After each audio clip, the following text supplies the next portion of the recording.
السلام علیکم، میں امداد سمرو۔ اچھی خبریں نہیں ہیں نہ حکومت کے لیے نہ عوام کے لیے، اچھی خبریں ہیں تو صرف اور صرف خواص کے لیے۔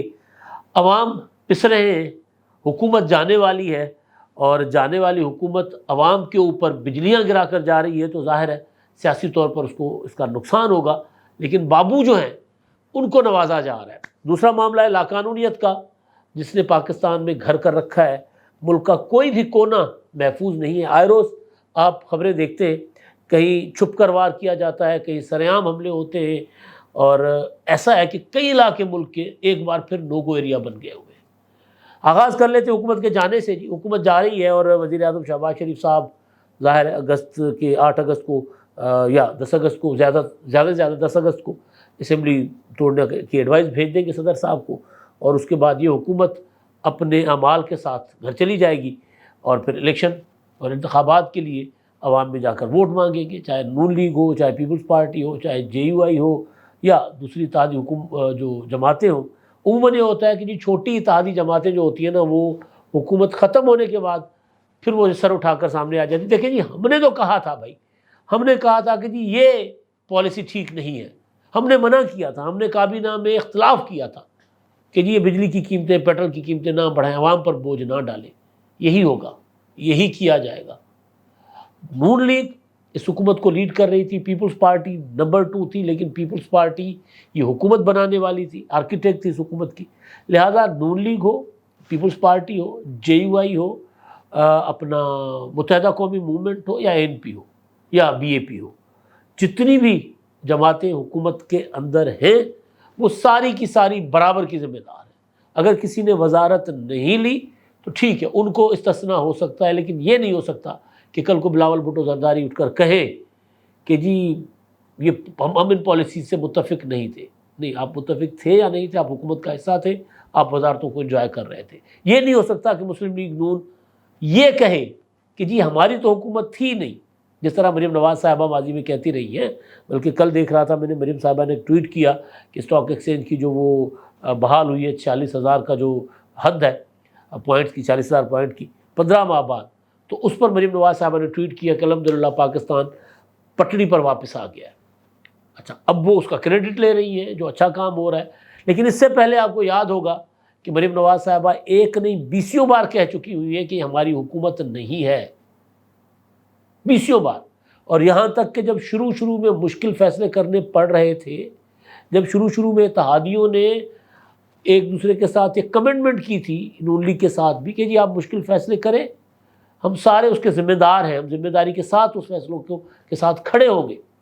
اور کسی بھی اتحادی نے کبھی بھی حکومت کے ان فیصلوں کے خلاف کھڑے ہو کر اسٹیٹمنٹ نہیں دی، چاہے وہ پیپلز پارٹی ہو، چاہے جے یو آئی ہو، چاہے کوئی اور اتحادی ہو۔ بلاول بھٹو نے جو اسٹیٹمنٹ دی تھی ان 15 ماہ میں، وہ یہ تھی کہ جی سیلاب متاثرین کے لیے جو کمٹمنٹ کی گئی تھی وہ پیسے بجٹ میں نہیں رکھے گئے۔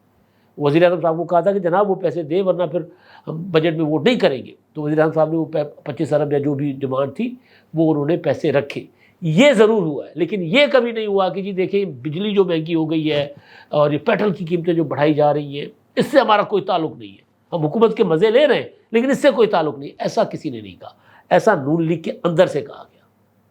جب مفتاح اسماعیل وزیر خزانہ تھے، جب انہوں نے فیصلہ کیا کہ جی پیٹرول کی قیمتیں بڑھ رہی ہیں IMF کی شرائط کی وجہ سے، تو اگلے ہی گھڑی ٹویٹ آ گئی میٹنگ سے نکلتے ہوئے مریم نواز صاحبہ کی، آپ کو یاد ہوگا کہ جی یہ جو پیٹرول کی قیمتیں بڑھانے کا فیصلہ ہو رہا ہے، اس سے نواز شریف صاحب نے اس پر اپنا ناراضگی کا اظہار کیا ہے، اور نواز شریف اس فیصلے میں شامل نہیں ہے۔ انہوں نے کہہ دیا حکومت کو کہ آپ نے فیصلہ کرنا ہے تو کریں، میں اس فیصلے میں شامل نہیں ہوں۔ تو وہ اس وقت اگر یہ چیزیں نہ کی جاتی اس طرح، یعنی دونوں کیا ہوتا ہے، تربوز ہاتھ میں یا خربوزے ہوتے، بہرحال جو دونوں ہاتھ میں لینے کی کوشش نہ کی جاتی، کریڈٹ بھی اور اپنا فیصلے بھی کیا کہتے ہیں غیر مقبول فیصلے بھی کرے اور اس کا کریڈٹ بھی نہ لے یا ڈسکریڈٹ بھی نہ لے۔ سندھی میں کہتے ہیں بب بھی پنجو چھب بھی پنجو، نفع بھی اپنا، نقصان ہو تو بھی اس کو قبول نہیں کرنا، اور فائدہ ہو تو اس کو قبول کرنا، فیصلے کرنے۔ یہ مسلم لیگ نون کی پالیسی تھی، جس کو میں آغاز سے ہی کہہ رہا تھا کہ جی یہ یکسو ہو کر فیصلے کرنے ہوں گے۔ آج اگر مسلم لیگ نون کچھ لوگ کہتے ہیں کہ جو انتخابات سے ڈر رہی ہے، وہ اس کی وجہ یہی ہے کہ انہوں نے لوگوں کو کنفیوز کیا، اپنے لوگوں کو کنفیوز کیے رکھا کہ جی وہ حکومت ہماری ہے ہی نہیں۔ تو آج اگر کوئی اچھی چیز ہوئی ہے، اچھی بات ہے، مریم نواز صاحبہ نے اچھا کیا کہ چلے کریڈٹ ہی صحیح کسی اچھے کام کا، حکومت کو تو اپنا مانا، ورنہ حکومت کو اپنا نہیں مان رہے تھے۔ نون لیگ کے اندر یہ جو تھا نا، کوئی ایک سم تھی نہیں۔ نواز شریف صاحب کسی طرف دیکھ رہے ہوتے تھے، مفتاح اسماعیل فیصلے کرتے تھے، اسحاق ڈار صاحب ادھر سے بیٹھ کے ٹی وی چینلوں پر انٹرویو دے رہے ہوتے تھے کہ غلط فیصلے کر رہے ہیں، ایسے نہیں ہوگا، میں آؤں گا، میں سارا کچھ ریورس کرواؤں گا، IMF کو میں دیکھتا ہوں کس طرح اس طرح کے ہم سے شرائط منواتا ہے۔ پھر آ کر خود طرح طرح کے عجیب و غریب قسم کے بیانات دے کے اتنا لمبا کھینچوایا معاملے کو کہ وزیر اعظم صاحب کو جا کر ناک کی لکیریں نکلوانی پڑی IMF کے سامنے، جو کہ وزیر اعظم صاحب خود کہتے ہیں۔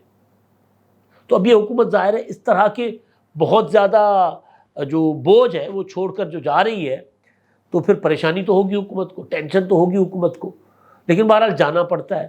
تو جانے سے پہلے ایک فیصلہ یہ کیا گیا کہ جناب جو نگران وزیر اعظم کا معاملہ ہوگا اس پر اتحادیوں سے مشاورت کرنے کے لیے ایک 5 رکنی کمیٹی بنا دی گئی ہے۔ اسحاق ڈار صاحب ہیں، ایاز صادق، احسن اقبال، سعد رفیق صاحب اور خواجہ آصف صاحب، سینئر لوگوں کی کمیٹی ہے یہ پیپلز پارٹی، JUI اور دیگر جو اتحادی ہیں، متحدہ قومی موومنٹ، BAP اور ANP، ان کے ساتھ مشاورت کر کے کچھ نام سامنے لائے گی۔ میری اطلاعات یہ ہے کہ پیپلز پارٹی ڈے 1 سے اس بات پہ زور دے رہی ہے کہ سیاسی بندہ ہونا چاہیے نگران وزیر اعظم، جو پریشر لے سکے، جو اگر کل کو کسی کے ذہن میں یہ خواب، کسی کے خواب و خیال میں بھی یہ ہے کہ انتخابات کوئی مارچ اپریل تک آگے لے جائیں یا سال ایک نہ کروائیں، تو اپنی وزارت عظمیٰ چلانے کے لیے جو ڈھیر نہ ہو جائے، سیاسی آدمی ہونا چاہیے۔ تو اب یہ مشاورت ہوگی، تو دیکھتے ہیں کہ مشاورت میں اب کون سے ہیرے سامنے لائے جاتے ہیں۔ لیکن پنجاب میں محسن نقوی صاحب ویسے تو اچھا کام کر رہے ہیں، لیکن جس طرح وہ نواز رہے ہیں بیوروکریسی کو، بابوؤں کو زمینیں بھی الاٹ کر رہے ہیں، ان کی مرضی ہے۔ انہوں نے جو فیصلہ ہوا ہے، اب ایک طرف ملک بحران کا شکار ہے، لوگوں کے اوپر بجلیاں گرائی جا رہی ہیں، تو دوسری طرف 3 ارب 20 کروڑ روپے جو ہے وہ جاری کیے گئے ہیں سرکاری افسروں کی گاڑیوں کے لیے۔ یہ اپنا نوٹیفیکیشن جاری کر دیا گیا، انصار عباسی کی خبر ہے، اور اس طرح کی خبریں انصار عباسی صاحب کی غلط نہیں ہوتی۔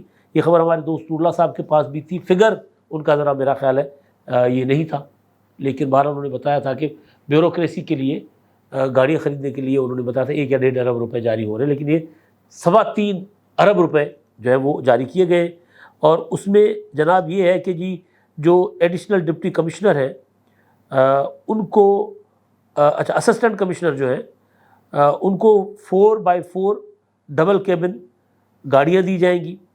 ہر ضلع کے ایڈیشنل ڈپٹی کمشنر کو 1300 cc گاڑی فراہم کی جائے گی، اور ہر ڈویژنل کے AC کو 1600 cc کی گاڑی دی جائے گی، اور پھر جو پرانی ان کی گاڑیاں ہیں وہ چلی جائیں گی تحصیلداروں کے پاس، مختار کار کہتے ہیں ہم سندھی میں اس کو، تحصیلداروں کے پاس چلی جائیں گی۔ اچھا جی، اب ایک یہ خبر ہے کہ عیاشیاں مارو بھائی، بابو مطلب مزے ہیں نا بابوؤں کے ہمارے ملک میں، وہ اپنی مرضی بابو ہیں، جج ہیں، جرنیلس ہیں، وہ جو مرضی جب مرضی کروا لیتے اپنے فیصلے، اپنے لیے چیزیں لے لیتے ہوتے۔ 20-20 لاکھ 15-15 20-20 لاکھ ججوں کی تنخواہیں جو اپنا پورا کام بھی نہیں کر رہے۔ انصاف ہے نا، لوگوں کو انصاف دینا، سیاسی کام میں پڑے ہوئے سارے جرنیلس ہیں، تو دیکھیں جاتے جاتے پتہ نہیں کیا کیا ملتا ہے ان کو، لٹتا ہے تو بیچارہ غریب۔ اور پھر کیسے لوٹا جا رہا ہے IMF کے ساتھ، جتنی IMF کہہ رہا ہے کہ جناب آپ یہ ٹارگٹ رکھ کر آپ اتنا ریونیو جنریٹ کریں۔ اچھا حکومت کیا کرتی ہے؟ جو بھی حکومت ہوتی ہے وہ یہ کرتی ہے کہ سب سے زیادہ آسان ہوتا ہے بجلی، پیٹرول اور فلاں اس کے اوپر اپنا اضافہ کر دیا جاتا ہے۔ ٹیکسز وصول نہیں کرتے تاجروں سے، صنعت کاروں سے۔ یہ جو برات اشرافیہ کو دی گئی ہیں، بابوؤں کو دی گئی ہیں، ججز کو، جرنیلس کو دی گئی ہیں، وہ ختم یا کم نہیں کی جاتی۔ غریب کے اوپر سارا کا سارا بوجھ ہوتا ہے۔ پھر انتخابات میں جانے سے تو ڈریں گے۔ تو ہوا یہ ہے کہ جناب بجلی کا ٹیرف جو ہے نا، بنیادی ٹیرف، اس میں 3 سے 7 روپے 50 پیسے یعنی تقریباً 8 روپے، 3 سے 8 روپے تک اس میں اضافہ کیا گیا ہے۔ اور اضافہ یہ ہے کہ جناب اضافے کرنے کی تجویز ہے، ظاہر ہے جس پر تجویز ہوتی ہے تو عمل ہو جاتا ہے۔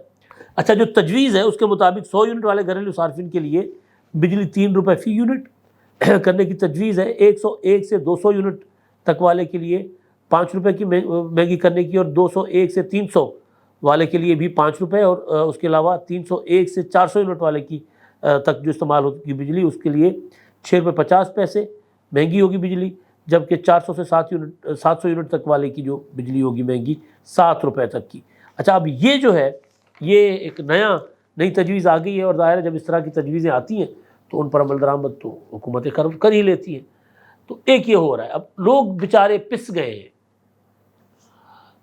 ہم روزانہ ایسے لوگوں سے ٹاکرا ہوتا ہے جو محنت مزدوری کرتے ہیں، اس کے باوجود وہ ایک وقت کی روٹی بچوں کو نہیں کھلا سکتے مہنگائی کی وجہ سے، اور وہ اس کے باوجود پھر مانگ کر گزارا کرتے ہیں، کسی دسترخوان پر چلے جاتے ہیں، داتا صاحب چلے جاتے ہیں، کسی ایسی ہوٹل جہاں پر کسی مخیر جو حضرات ہوتے ہیں وہ 200-300 بندوں کے لیے کھانے کا بندوبست کر رہے ہوتے ہیں، وہاں جا کر کھانا کھاتے ہیں، سارا دن محنت مزدوری کرتے ہیں، اس کے باوجود ہاتھ پھیلا کر ان کو روٹی کھانی پڑتی ہے۔ اور عالم یہ ہے کہ اس طرح ابھی پیچھے تھوڑا سا پیٹرول کی قیمت کم کی تھی، گیس کی قیمتیں بڑھا دی تھی، اب یہ کر دیا ہوا ہے۔ اور ذمہ داری جو حکومت کی، ریاست کی، وہ لوگوں کی طرف چلیں، آپ اتنا مہنگائی بھی کر رہے ہیں تو کوئی سکون کی زندگی تو لوگوں کو دینا، وہ بھی نہیں ہے۔ ریاست کی ناکامی کے جو ہے نا وہ ہمیں نظر آ رہے ہیں، جو چیزیں سامنے آ رہی ہیں۔ سکھر میں پنواکل، وہاں پر دندناتے ہوئے ایک برادری کے لوگ آتے ہیں، 100-150 موٹر سائیکلوں پر سوال، سرے عام قومی شاہراہ پر آتے ہیں وہ، اور وہ جا کر ایک اور برادری ہے کلہوڑا، ان کے ہاں سے 2 لوگوں کو مارتے ہیں، قتل کرتے ہیں، 2 خواتین کو اغوا کر کے لے جاتے ہیں۔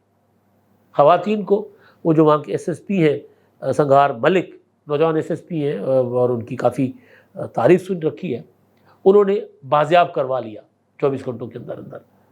لیکن ہوا کیوں یہ سارا کچھ؟ اتنا اسلحہ لوگوں کے پاس، وہ ویڈیوز دیکھ کے بندہ سوچتا ہے کہ یہ کیا کوئی افغانستان ہے؟ اتنا جدید اسلحہ، روزانہ کی بنیاد پر ویڈیوز آ رہی ہوتی ہے کچے سے، وہ فائرنگ کر رہے ہوتے ہیں، چیلنج کر رہے ہوتے ہیں ریاست کو۔ پچھلے دنوں ایک خاتون کو سیما، اس کا مشکوک قسم کا کیس ہے، وہ کہتے ہیں یہ رند برادری کی تھی، تو فلاں برادری کی تھی، جکھرانی تھی، وہ انڈیا چلی گئی، جا کے پب جی پر عشق کر کے اور اس نے شادی کر لی وہاں پر۔ یہاں پر جناب وہ ڈاکوؤں نے چیلنج کیا کہ جی ہم تو اب ہندوؤں کے مندروں کے اور ان کے جو اپنا ہیں دربار ہیں ان کو ہم اڑا دیں گے، اور ایک پر حملہ ہوا بھی۔ کدھر ہے ریاست؟ ایسے دندناتے ہوئے دن دہاڑے آتے، اغوا کر کے لے جاتے، چلے بازیاب ہو گیا، اچھا ہوا، اور خواتین بازیاب ہو گئی۔ ایشو کیا ہے؟ ایشو یہ ہے کہ ایک لڑکی نے شادی کر لی مخالف برادری میں جا کے لڑکے سے، اور پھر یہ جدید دور میں ہم رہ رہے ہیں، یہ صورتحال ہے۔ ادھر آپ دیکھیں افغانستان والی سائڈ سے خیبر پختونخوا کے علاقوں میں روزانہ وہاں پر دھماکے ہو رہے ہیں، روزانہ وہاں پر حملے ہو رہے ہیں۔ بلوچستان کا تو ہمیں پتہ ہی نہیں ہوتا بلوچستان میں کیا ہو رہا ہے۔ پنجاب کا کچا وہ بھی لوگوں کے لیے جیلن بنا ہوا ہے۔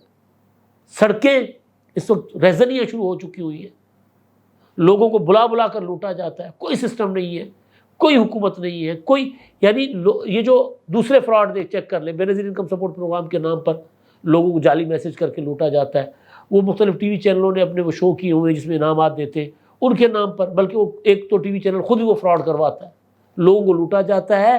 لوگ شکایت کر کر کے تھک گئے، کچھ نہیں ہوتا۔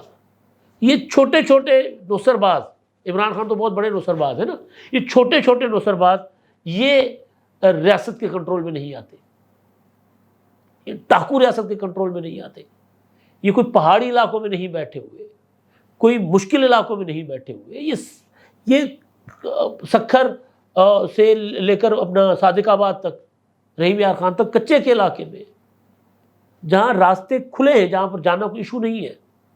اب جا کر جناب ریاست کو ہوش آیا کہ یار ڈاکوؤں کے پاس جدید اسلحہ ہے تو پولیس کے پاس بھی ہونا چاہیے۔ سوال یہ ہے کہ اسلحہ ہے کیوں؟ یہ جو کچھ اچھا دوسرا ہم کمال کرتے ہیں جی سندھ میں قبائلی تکرار، بھائی سندھ میں قبائل ہے ہی نہیں، یہ برادریاں ہیں چھوٹی چھوٹی، جن کے پاس اسلحہ آ گیا تو انہوں نے اپنی بدماشیاں کی ہوئی ہیں۔ اسلحہ لیں سب سے، ختم کر دیں اسلحہ پاکستان سے، اسلحہ فری کر دیں ملک کو، ختم کر دیں سارے لائسنس جس کے پاس بھی ہیں، لے لیں اسلحہ، ریاست اسلحہ قبضہ کر لے، اسلحہ چھین لیں، تحویل میں لے لیں اپنی، کچا ہو پکا ہو، قبائلی علاقہ ہو، کوئی بھی ہو، اسلحہ نہیں ہونا چاہیے۔ اسلحہ ہوتا ہے تو یہ کانڈ ہوتے ہیں نا، اسلحہ نہیں ہوگا کون ہوگا بدماش؟ کوئی نہیں بدماش ہو سکتا۔ تو یہ کرنے والے کام ہیں۔ بجلی کی قیمتیں بھی بڑھا دی اور پیٹرول کی قیمتیں بھی بڑھاتے جا رہے ہیں، سارا کچھ کر رہے ہیں، لیکن عوام کی طرف جو ذمہ داری ہے ریاست کی وہ نبھانے کو تیار نہیں ہے۔ دن دہاڑے آ کر خواتین کو اٹھا کر لے، بچیاں قتل ہو رہی ہیں، بچیوں کے ساتھ زیادتیاں ہو رہی ہیں، اور جب واقعہ ہو جاتا ہے تو چند گھنٹوں کے لیے ریاست یوں کانپتی ہے تھر تھر، اور اس کے بعد بیٹھ جاتی ہے۔ تو یہ کام جو ہے نا ریاست کے کرنے والے، ورنہ یہ ساری جو چیزیں نظر آ رہی ہیں یہ ریاست کی ناکامی کی علامتیں ہیں۔ ایسے ہی سڑکوں پر پھرتے دندناتے جو ہے وہ دہشت گرد یا ڈاکو یا مختلف مخالف برادریوں کے لوگ دہشت گردی ہوئے نا، یا پھر وہ جو آ کر پشاور تک حملے کر رہے ہیں، ان کو کون روکے گا؟ کون پالیسیاں بنائے گا؟ اب تک کے لیے اتنا ہی۔ اللہ حافظ۔